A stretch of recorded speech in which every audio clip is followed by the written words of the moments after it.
new seamless gutter installation project. Was one of our first jobs. And what we didn't have back then was basic SOPs. And for those of you that don't know what an SOP is, it's a standard operating procedure.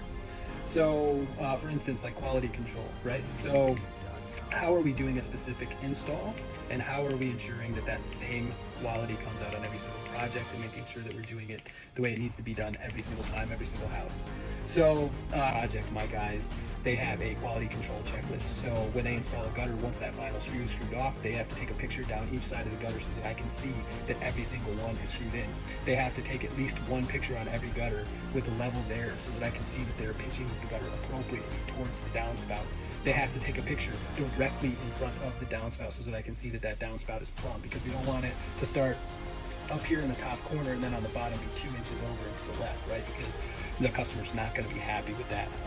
Customer follow-up. So now basically every time we finish up a project, our project manager will call the customer the following day after reviewing all of the photos.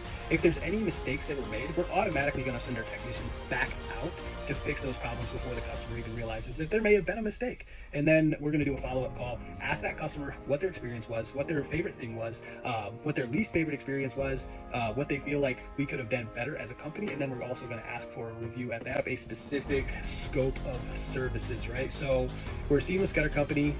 What specific services are we going to offer, and what are we not going to offer, right? A lot of people will jump into the construction industry and they'll kind of be like, okay, well, you know, maybe I'll do a little bit of roofing, a little bit of siding, a little bit of gutters, a little bit of drywall, a little bit of painting, whatever the case may be, right? They're just trying to sell jobs to start getting revenue pumped into the business to keep themselves and their workers busy. However, from what my experience was, this can actually have a negative effect, right?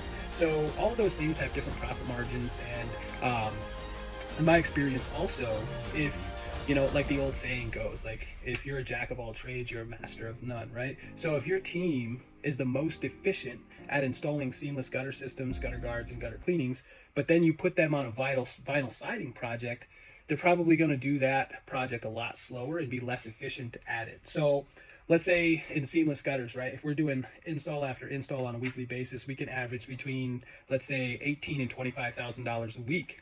Now, let's say we take that siding project because we want to sell a bigger ticket item. Let's say that siding project is, you know, $40,000-$50,000, but it takes your crew the entire month. So, I mean, if you're averaging on an average of, like, let's say $20,000 a week for gutters, you're looking at an $80,000 month. And then if you do that one siding project in the entire month, maybe a month and a week, because your team's not as efficient at doing it, then you're actually losing money, and you're probably making a lower profit margin than you should be, right? Not fully integrating our core values as a company. So like